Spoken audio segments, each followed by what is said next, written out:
ya. Sasa leo nimekuja kubai vitu zingine hapa hivi. I know you from somewhere. Mimi? Really? Ulikuwa na wewe disco Matanga? Hapana. Unakuanga wapi?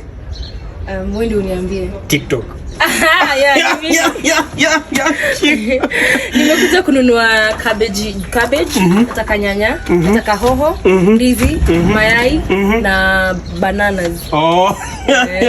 So, hizo zote nenda kufanyia free. Utanifanyia free? Ama nikufanyia shilingi 10. Haina shida na. Hii carrots unauzaje? Hiyo.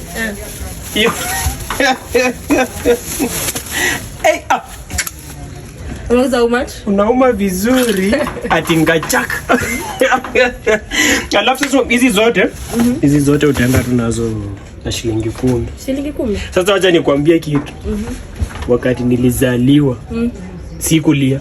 Kwa nini? Babangu alilia kwa niaba yangu kwa sababu aliona nimechukulia maisha serious sana. Na ujaniwekea so hizi zote ni 100 lakini naenda tu na 10 pekee. Hizo tumepeana hizo na 10. Hizo vitu zote umepeana 10. Si ndio mama? Hizi vitu umepeana pesa ngapi? Amesema 10 bob. 10 bob hizi vitu zote na unakubali unataka kwenda nazo mama. Mama acha kumpigia. Unataka kuniangusha biashara? Mama acha kumpigia kelele wewe. Nampigia kelele kwa vitu zangu. Si anakuanga TikTok, acha kumpigia. Sasa kama kwa TikTok nifanye nini ras? Ako na 7 million followers kwa TikTok. Mimi nitokea hapa uende na 7 million followers. Biashara yangu haina uhusiano na TikTok. Nisikuje huko mama. Biashara yangu haina uhusiano na TikTok. Nisikuje huko. Mimi ondoka uende. Ama uleta pesa ya vitu zote 200. Mtoko na mimi niambia. Ras. Utanifuata uto mkongo.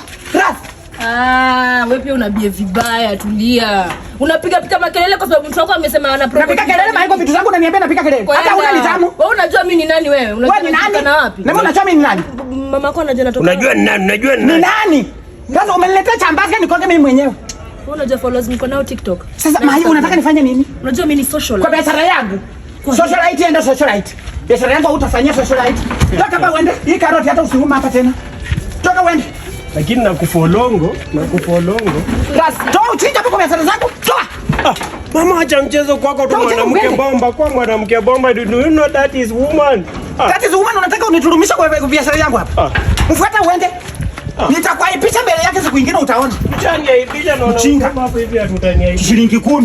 Wikale mulyango, mwenye wengene munju nanule kuyabira. Wikale mulyango.